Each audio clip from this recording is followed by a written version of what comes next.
Hi. இன்னைக்கு நம்மளோட ஃபேமிலில இருக்கவங்க யாருக்கெல்லாம் விஷ் பண்ண சொல்லியிருக்காங்கன்னு வாங்க பார்க்கலாம். ஃபர்ஸ்ட் யோகேஸ்வரி அப்படின்றவங்களுக்கு பர்த்டேன்னு சொல்லிட்டு அவங்களோட அம்மா விஷ் பண்ண சொல்லியிருக்காங்க. ஹாப்பி பர்த்டே யோகேஸ்வரி, நீ எப்பவுமே ரொம்ப ஹாப்பியா இருக்கணும்.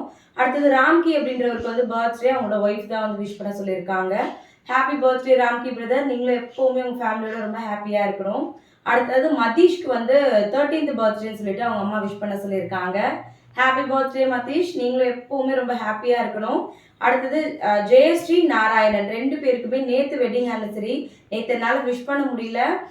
நீங்கள் ரெண்டு பேருமே எப்பவுமே ரொம்ப ஹாப்பியாக இருக்கணும். கண்டிப்பாக உங்களுக்காகவும் நான் ப்ரே பண்ணிக்கிறேன் சிஸ்டர். அடுத்தது ரம்யா ஸ்ரீதர், ரெண்டு பேருக்கும் ஆக்சுவலாக 21th இயர் வந்து வெட்டிங் ஆனிவர்சரி. 20 வருஷம் முடிச்சு 21வது வருஷம் வந்து ஸ்டார்ட் ஆகுதுன்னு சொல்லியிருக்காங்க. நீங்களும் எப்பவுமே ரொம்ப ஹாப்பியாக இருக்கணும். கண்டிப்பாக உங்களுக்காகவும் நான் ப்ரே பண்ணிக்கிறேன். அடுத்தது செந்தில்குமார் லாவண்யா, ரெண்டு பேருக்குமே வெட்டிங் ஆனிவர்சரின்னு சொல்லிட்டு சங்கரி அப்படின்றவங்க வந்து விஷ் பண்ண சொல்லியிருக்காங்க. Happy anniversary brother and sister, நீங்களும் எப்பவுமே ரொம்ப ஹாப்பியாக இருக்கணும்.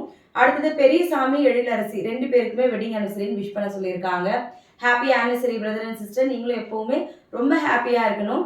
இன்னைக்கு யாரெல்லாம் பர்த்டே வெட்டிங் டே செலிப்ரேட் பண்ணுறீங்களோ எல்லாருமே ரொம்ப ஹாப்பியாக இருக்கணும் அப்படின்னு சொல்லிட்டு எல்லாருக்காகவும் ப்ரே பண்ணிக்கலாம். அப்படியே நாளைக்கு வாழ்த்துக்கள் பதிவில் பார்க்கலாம். தேங்க்யூ.